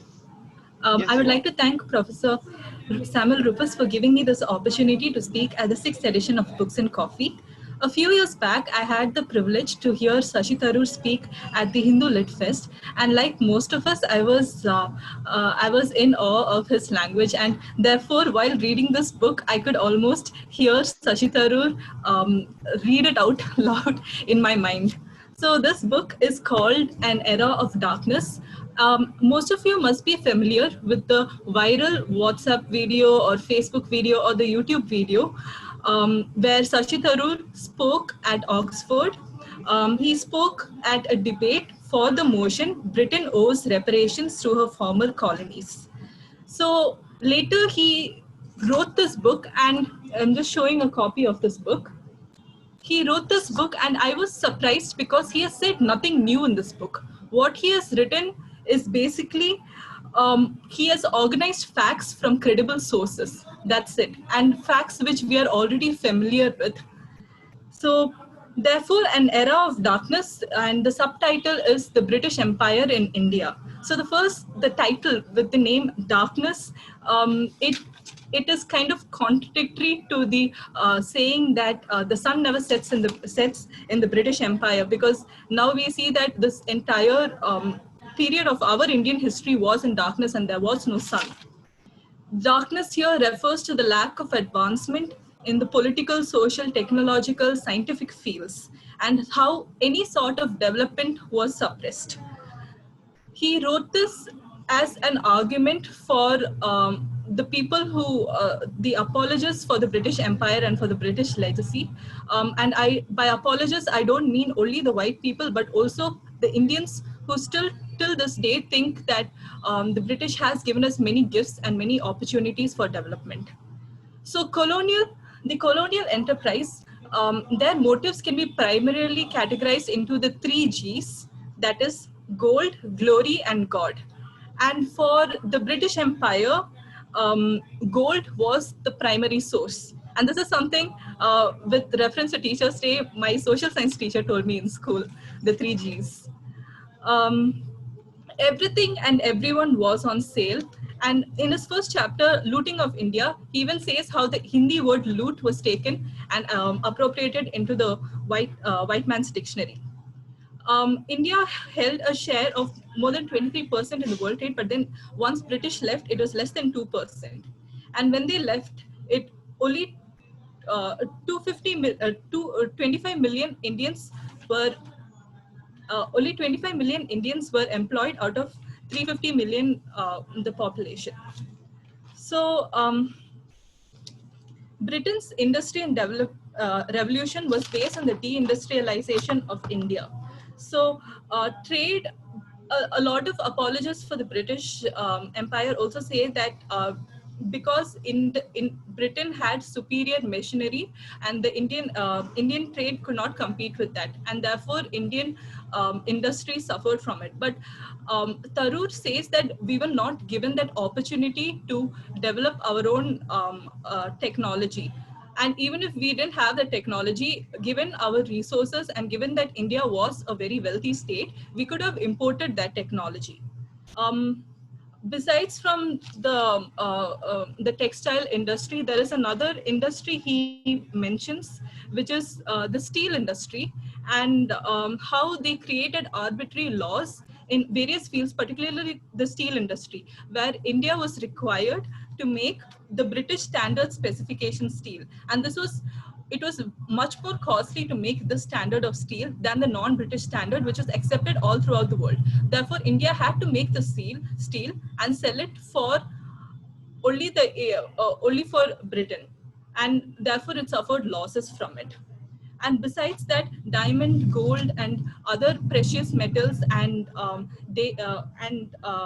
deities were smuggled from India. We can also see the effect of the British rule, especially after 1947, where most of our trade became concentrated within India, and like any sort of foreign trade or export import was, it came under huge scrutiny because we were more focused on the 5-year plans and more focused on making things within India. And the second thing in Britain claims to give India is political unity. I had a lot of fun reading this chapter because as I was also under the impression that India was united because of Britain. But this chapter was refreshing my memory because we have seen from the Mauryan times, the Guptan period, even to a large extent, the Maratha kingdom, the Vijayanagara Empire, India was seen as a whole. Other countries from, other kingdoms, Persia, China, all referred to Indian as the entire Indian subcontinent. India was referred to as the Hind, and the Hind wasn't just a particular part of like present day Delhi or the regions around it, but all the places. And even cultures, religions were almost uniform throughout the nation. The vision of India was embodied by Adi Shankara, who traveled from Kerala to Kashmir and from Dwarka in the west to Puri in the east. And another thing which a lot of people compare Britain to is the Mughal empire, which was there previously to it. But this division in history, classifying India as having a Hindu era and then a Muslim era and then the British era, was something that was also perpetuated by the British. The main difference between the Mughal leaders and the British people were that the Mughal leaders stayed in India. They married Indian princesses also, and whatever they created, the wealth never left India. Meanwhile, India was plundered and looted by the British. Then we are all familiar with the common phrase, white man's burden, and also the poem by Rudyard Kipling. So Britain justified its colonization by saying that they wanted to create a stable order in India. But Nehru says that British rule was based on extreme form of widespread violence, and the only sanction is fear. The death of an Indian at the hands of a British was something that was seen as an accident or something that just happened. Whereas if a white man was killed by an Indian, the consequences were much, much harsher. Then we have the Indian Penal Code, and we still suffer today with outdated laws in the Indian Penal Code with reference to rape, sedition, homosexuality, etc. And there was also a statement about our Indian judiciary system, about how most cases in India, because of the system set by them, it takes a very long time for the judgment or verdict to be released. There are cases in India till today which were started like in the pre-independence time. Another thing which people uh, uh, tend to be in gratitude for towards the British is that they removed social evils and removed social evils and preached against the practices of sati and child marriage, etc. But it has to be noted that the British involved in social customs only when it suited them. Caste system, to a large extent, while it was present, it was not practiced to the letter. There was still intermingling of people from different castes. But when the British started translating the earlier books the earlier Indian books, the rules of the caste hierarchy became even more rigid, and it was enacted to the letter. And of course, coming back to the main agenda of the British Empire, which was gold, which was money, even crime was made profitable by the number of people from India, the criminals who were sent to Guyana, Trinidad, and other places in the form of indentured labor, bonded labor. And there was this very, very interesting data he gave, where he said that about 12.3% of all males, 18.5% of all females, 28% of all boys, 36% of all girls, and 55% of infants died on the ship traveling to these foreign countries for indentured labor. So this can be compared to the Middle Passage, which is in reference to the Africans who were enslaved, and where only 12.5% of them died on these ships. Other horrible acts include the Rowlatt Act, and then coming to the next idea of democracy, that British gave us democracy. It is ironic because it fails to hold water in the face of the reality of the colonial experience. Amartya Sen, the notable economist, says that never in a democracy is there a famine, because there are two things which won't allow it to happen. One is public accountability and one is free press. But there were various famines other than the Bengal famine. There was one in Madras, there was one in Orissa, like several famines, and millions of people died from these famines. And it also has to be noted that because India was primarily agrarian and self-sufficient, when it moved to being a very industrial society, there, they were no longer self-sufficient, and most of Indian reserve grains were sent to Britain as reserve stocks during the World Wars. There are two gifts which a lot of people also say that the British gave us. One is railways and one is English language.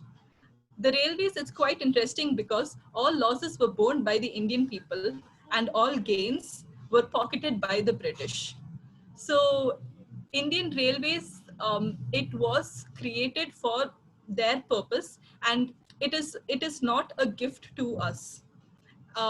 There were also the first class, second class, and third class, where in the first class, the Britishers could sit luxuriously, maybe 2 or 3 people in a whole a wagon, whereas in the third classes, people were packed tightly into those railways, into those trains. Railways also ensured the spread of goods, and especially British goods, and therefore it ensured the loss of Indian trade. Another thing under and of course, talking about English language, since most of us are from the field of English and English literature, we know that language is not just merely words for communication, because it holds a wealth of culture, it holds a wealth of history, and it is an integral part of someone's identity. So when they gave us language, it was given for the purpose of translating, but schools, colleges, etc. were started by the Indians mostly. The English language, which the British held to, especially in some of the schools and colleges, were it had the British history and the British writers and poets. So Indian writing never came to the forefront. And it wasn't that India did not have great institutes, because we know that there was a Nalanda Institute, which was far greater and bigger than Oxford, and Oxford and Cambridge didn't even exist at that time. Nalanda Institute almost had 2,000 professors and 10,000 students in its campus. During the British era, there wasn't significant technological development or scientific breakthroughs. We have 1 or 2 instances of Nobel Prizes with C.V. Raman and Bose, but there wasn't any significant development, because if you have noticed previously too, that India made huge contributions to the fields of mathematics, science, medicine, etc. And again, coming under democracy, Indian press was under scrutiny. though it introduced the idea of a newspaper, Indian press, the Indian newspaper press institutes, they had to, they were under scrutiny most of the time. They had to pay about 5,000 rupees as a deposit, which was a huge sum then. And they could be shut down anytime if they published any news which was seen even at the slightest to provoke the British. And meanwhile, initially when paper was introduced, it was only the English language paper owned by the British, which was circulated for the British. So, and in that there were vile descriptions and horrific racial comments as well. And perhaps probably the worst uh, act was the idea of the divide and rule. And we have seen how it has affected the Hindu-Muslim divisions today. He has talked about it in great detail, about the politics behind it, about the Muslim legislation, and how people had to vote based on their religions, and all the how the British like stayed in the backdrop and initiated it. But when it came to the partition and how it was a very hasty move, Lord Mountbatten was told to leave India, taking as much as he can, and just leave before the partition, because Britain didn't want any of the blame with respect to the partition. We were actually supposed to get independence prior to the partition, when India agreed to send its soldiers and fight for Britain in the World War. About 12,15,318 Indians were sent, and about 1,01,439 casualties were there. These are just approximate figures. So, but it was ironic because once again, Indians were fighting for freedom and fighting in the name of liberation for British, whereas Indians in India were not liberated. So therefore, these things that we have remaining of the colonial history, they should not be seen as gifts. It should not be seen as something the Britain gifted us, but it should be seen as the byproducts of the British rule and not as benevolence. Finally, Tharoor says that he says that the best crystal ball is a rear view mirror. So we need to know where we are from in order to know where we are going. I feel that as a nation, we have been gaslighted, and the generations that followed have also been gaslighted regarding the true nature of the horrors of the British era. And the first step we have to take is acknowledgement of the events that happened, and understand the reality of the history. And that's it. I guess I will sign off. Thank you so much, Ms. Amita Rachel Thomas. That was a brilliant review. We were all hooked onto you right from the beginning till the end. Thank you. Any questions for Ms. Amita? You can unmute yourself, introduce yourself, and ask questions.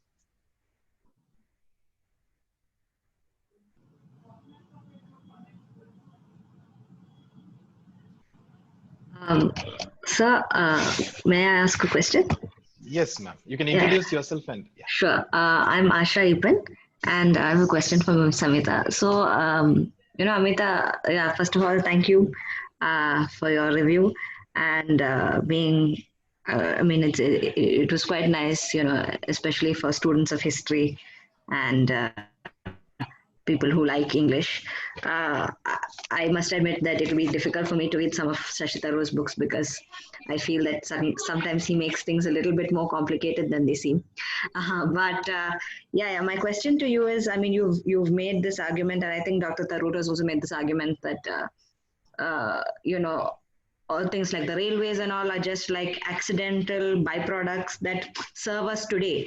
So, I'm just asking what you think might be what do you think that if the British hadn't come, had history played out in a different way, would would all that has happened in terms of education and railways and all these accidental byproducts, would we still have had that, or would we have been in a better position? I think we would have been in a better position because considering that India was a wealthy nation back then, we would have used that wealth to either import technology or also make our own technology, because we were making strides in the scientific fields as well. So therefore, when it goes with colonization, all we can do now is try to make the most of what we have left behind. But yes, I think we would have fared out better. Thank you. Thanks. Thank you. Any other questions for Ms. Amita? Yeah, can I ask a question? Yes. Sir. Yeah, I'm Ravi from Madurai. This is regarding the GDP you were talking about. Yes. Yeah, the GDP then was very low. Of course, now it has improved a lot, the GDP. But what is the contribution of Indian companies in increasing the GDP at the present time? Now, if you look at the companies that are in India, most of the companies are foreign companies. Like if you take automobile industry or electronics, most of the companies are so foreign investment. So foreign investment has given rise to the present GDP. That's what I feel. Supposing all these companies leave India, and what would be the situation of the Indian GDP at the present time?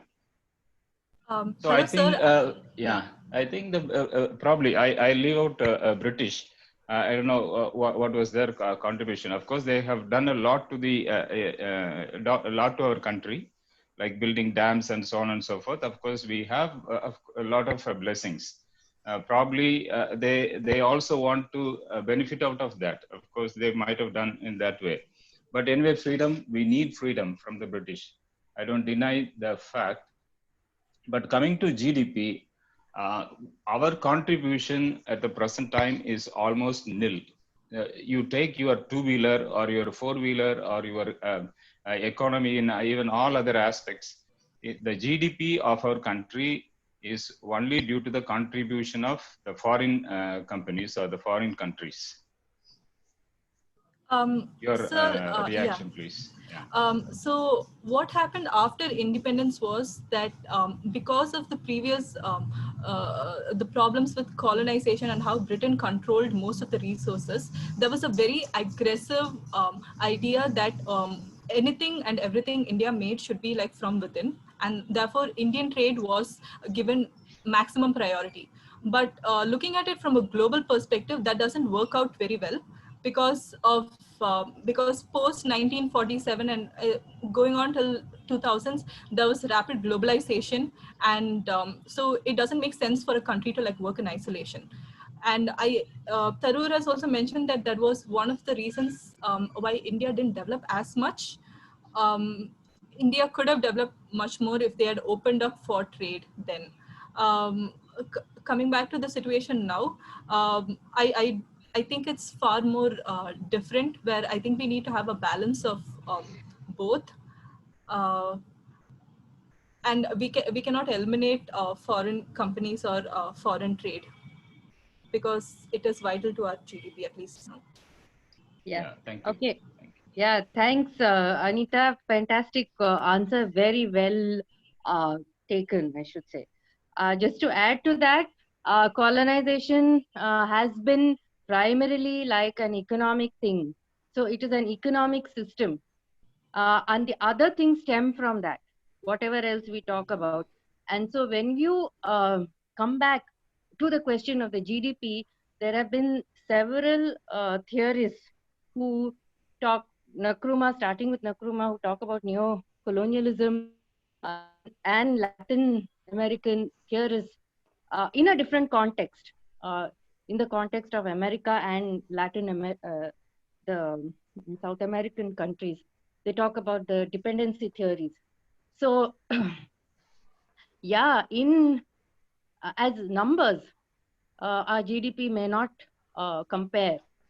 But I think that it is really a fallout of those economic systems. And the saddest part is those economic systems continue to hold sway over large parts of the globe.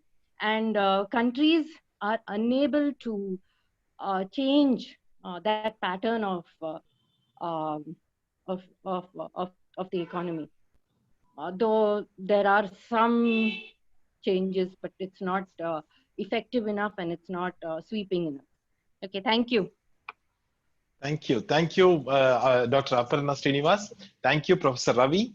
And thank you, Ms. Amita Rachel Thomas, for giving us such engaging discussions, deliberations. Any other question for Ms. Amita? Or yes, sir. Yes, sir. So you should unmute yourself. Yeah, I've done. Amita, thank you for the nice presentation. I'm only trying to visualize, Amita, if the British had not come to us, the East India Company, there was already the Dutch East India Company, there was the French, there were the Portuguese, even the Danish had their own colonies here. Would the Danes, the Dutch, the French, and the Portuguese have stayed longer and enlarged themselves into a big forts within India as the British did? Does Shashi Tharoor mention about it, or does the book make you tick off? Does the book tick off such a thought in your mind?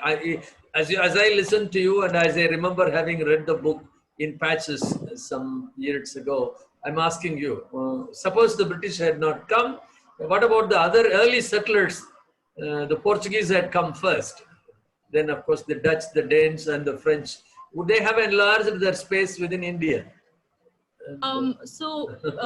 Tharoor mentions that when the Portuguese came, like when came, he gave gifts to the people of Kerala, and it was funny because whatever he gave was something not very spectacular, because they had spices, they had gifts and resources of far greater value.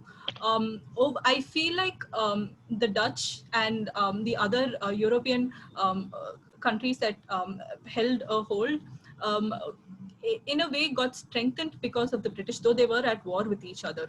And Tharoor mentions, however, one main difference between the French colonies and the British colonies, where and also the Dutch colonies, where he says that the French and the Dutch, they wanted to propagate their country's ideals to the people there. So like even if you go to Africa, the previous French colonies, they would identify, they were the students, I mean the children, they were taught in school to say that je suis français, like I am French. So they were taught the idea that they belong to France. Britain, however, never did that in India. They wanted us to be like them, but also reminded us that we were never like them. And I think that was very crucial in how it kind of destabilized our whole identity in that whole way. So British had a far greater reach. I don't think the Dutch and French would have held as much in India, considering India was a very wealthy country back then. Thank you. Thank you. Thank you, Professor Raja Govindasamy, for that wonderful question and a very engaging answer by Ms. Amita. Thank you. Yeah, she sir. did it Thank very you, Ms. well. Amita. So amazing. She was very amazing. Well done. Very amazing. well done. Yes, Thank sir. you, sir. Thank you. We're so happy with the younger generation. Yes, sir. There is Yes. So thank you so much, Ms. Yes, yes. There is a question in chat. And now, yeah, please. Somebody has Tharoor mentioned the psychological impact. Yes, he has mentioned the psychological impact. He talks about how Indians, when they wanted to be like the British, so they dressed, talked, and behaved like the British, at least the elite classes. But in a way, they were never really Indian nor really British. This can be seen especially in the Indian civil services, where a lot of Indians, not a lot, a very, very small minority of Indians got through the Indian civil services, but they were never accepted or allowed into those clubs. In fact, the clubs, some of the clubs had even names saying that no Indians and dogs allowed. like that. So they were never accepted as a part of the British society, and they were never accepted as Indians also. So another thing about the psychological impact is I wanted just a quick reference to the Jallianwala Bagh incident. It was noted that that atrocious incident was brought in the nationalistic spirit. So Tharoor says that it is very natural that if you are going to destroy a country, maim them, kill the people there, it is very natural that they want to join together and protest against you.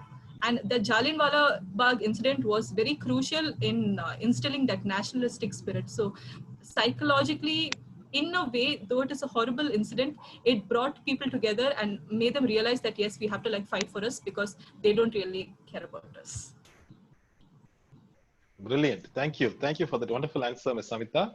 If there is no more questions, if there are no more questions, then I think we'll call it a day for Ms. Amita and for all the other wonderful delegates who made our evening, Friday evening, very enriching and ennobling in every way. Thank you, Ms. Amita.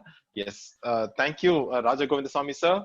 Thank you, Dr. Archana, and thank you, Ms. Nalini Olivannan. Now we have a 5 or 10 minute time where we can thank our teachers, the teachers who have done some noble work in our lives, impacted us in any way. If you have a teacher, if you want to wish any of those teachers, you can unmute yourselves and then you can say a few words. The forum is open. Sir, Sashri here.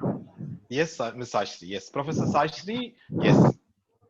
I would like to talk about my KG teacher first. My teacher, Shamla ma'am, who taught me when I was in LKG.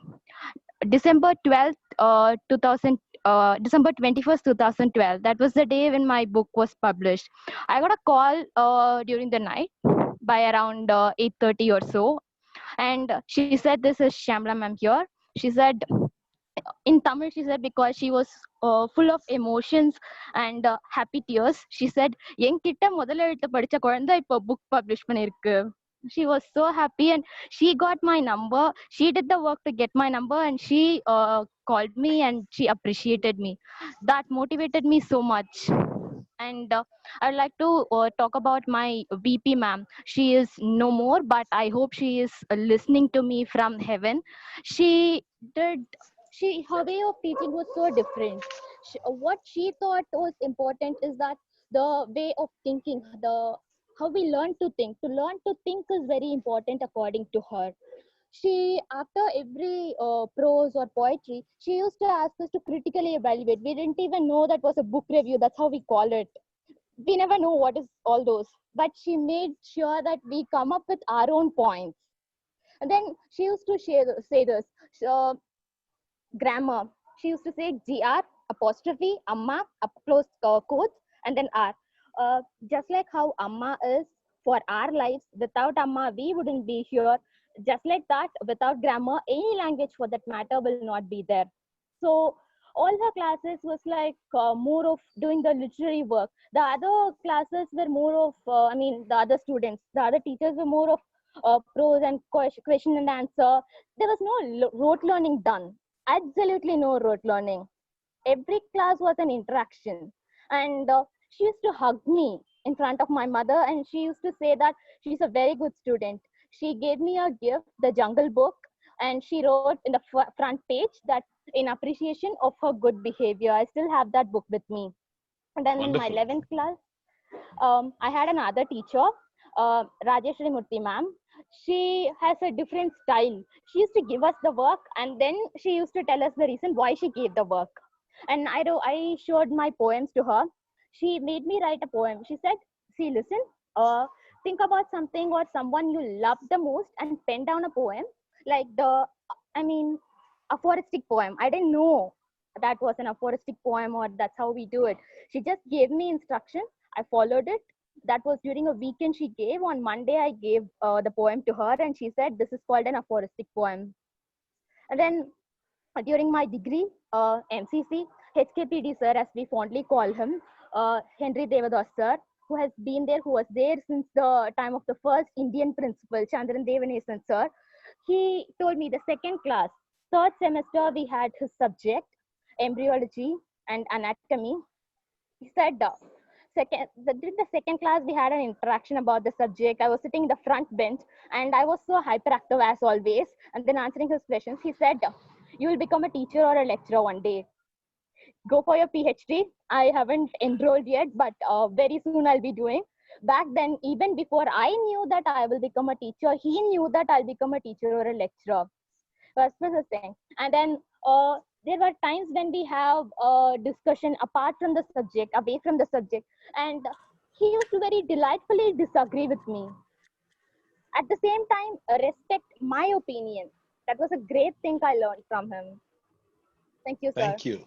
Thank you, Ms. Ashri. That was wonderful, ennobling. Ms. Padmashini Ashokan, you raised your hand. You can go on.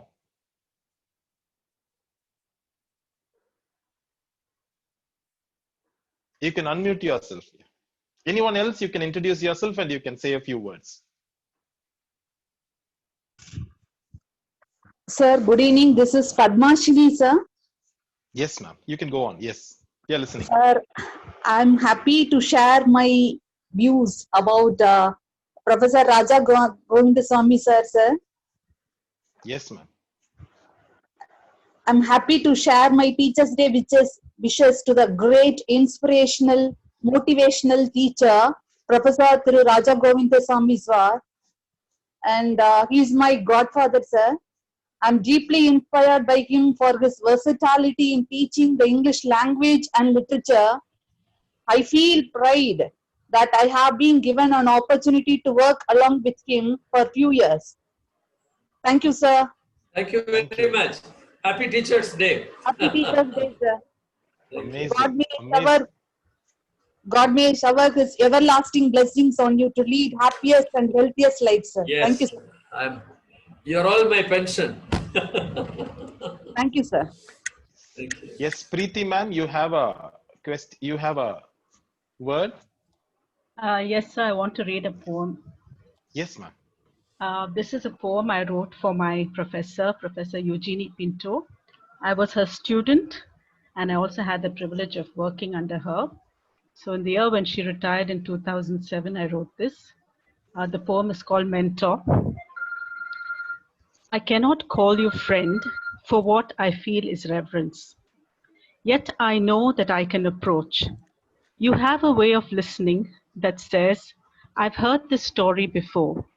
For many like me have approached, and you know how things fit and what is out of place. We who admire your success as researcher and administrator praise the speed with which you read, not just all those texts and papers, but human need. You have earned and will gain weighty designations and titles, but for me, you remain teacher, mentor. Amazing, amazing, ma'am. Wonderful. Thank you for that. Not just those texts and papers, but what the human needs are. Thank you, ma'am. Anybody else? You can unmute yourself and give your wishes in 1 or 2 sentences. Good evening, sir. Can you Yes. hear me? I'm Yes, I can. Hamini. Yes. I would like to thank my professor. She is here in this Zoom meeting, Aparna Srinivas ma'am. One of my other professors was also here. I think she left, Aparna Suresh ma'am. So I feel really happy that I'm able to thank both of them because they're right here. They taught me both in my UG and Aparna Srinivas ma'am taught me in my PG. They both have been nothing but amazing. I feel really, really lucky to have learned from them. Some of my other professors who are not here, and I would like to thank them, Annapurni ma'am and Sunita ma'am. They've really motivated me, and my passion in literature has only grown because of all these amazing professors. So I am very thankful and grateful that you gave us this opportunity to express how we feel towards these amazing people who have helped us become such good people, such good human beings. They have enriched us in so many different ways. Thank you, sir. Amazing, amazing. Such good human beings in, multifaceted human beings. Amazing. Thank you. Thank you. Anybody else? No, we have just one more slot. Otherwise, you can unmute yourself, introduce yourself, and give your wishes for your Yes, teachers. yes, Rufus. Yes, I'm sir. Ravi. Yes, sir. Yeah. This is for my Yes. sir, Raja Govindasamy sir. Definitely, I have to congratulate him for the wonderful presentation. And since he is here, I have to greet him, sir. Happy Thank you, my boy. Teachers Thank Day. you so much. Advance Happy Teachers Day tomorrow. And particularly, I remember him very much for encouraging us to read. That's the only thing that I see him, because he was in charge of library at that time. I still remember he had the keys with him, and he was buying a lot of books which would be useful for the students. And we would be waiting for him to bring the key, and he will very carefully get our entries and give the books. And even at that time, there were teachers, of course, even students, they would go for bazaar guides. A lot of North Indian guides were available. But he was only a professor who would use only the original text, and he wanted us to read the original text. I still have those three books, Little Dorrit and other three books, and I couldn't take that book now. I have that. Thank you. At that time, I remembered, of course, how important reading original text was, because I had a dilemma whether to join American college or join Thiagarajar college at that time, because four of my classmates joined Thiagarajar college already, and they were compelling me to go along with him. And it was a tough decision I had to take at the time. And of course, I really feel very happy that I joined Thiagarajar college. Most of you may not be knowing about Thiagarajar college English department. It was in this department, probably many of you have heard about A.K. Ramanujan, the poet. He worked in the department, and F.R. Lewis's direct student, Professor Subbarao, was working there for some time, and many great teachers, of course, great teachers in the 80s and 90s. Definitely, when we compare the kind of teachers we have at the present and the kind of teachers we had in the 80s and the early 90s, definitely those teachers were really great. And in all the colleges, of course. But really, I had a wonderful time. We had teachers from other states as well, like Haridas sir, then three teachers were from Kerala, right? Haridas sir, Panikar John Thambi. Panikar sir, John Thambi sir, yes sir. Yeah, those teachers were also, we had, each of them were different in their own way. And one thing that I found from sir was reading original text, and the right person to hold in charge of the library at that time. And really, I enjoy that my days I had there, sir, with you. And Thank you. Happy Teachers Day, sir. Happy Teachers Day. Happy Teachers Day. Thank you, sir. Thank you. Thank you, Professor Ravi, for gratefully remembering your mentor, your teachers, and that nothing like that. The greatest blessing is that to remember our teachers. Thank you, sir. I think Mr. Avichi Krishnan has also given his congrats to sir on the message. He is said to be a proud alumni of Thiagarajar College. Anybody else? One last person, if you want. You can unmute yourself and give your wishes. Good evening. Yes. This is Sumati from Chennai, and I'm a student of Fatima College. And happy Teachers Day, Professor Rufus sir, and other great teachers here. And I'm much privileged to share my Teachers Day wishes to all my staff, Thank you. all my faculty members, and as well as who were working in Fatima College. Especially, I remember Dr. Eva D. Gross, who was the former head of the department, Fatima College. And I had a very enriching literary experience I had with her. as a student, right from reading poetry to drama. And each line she taught us, Dr. Fasters and all the other drama texts, and everything has inspired us so much. And the other staffs who were there working, Dr.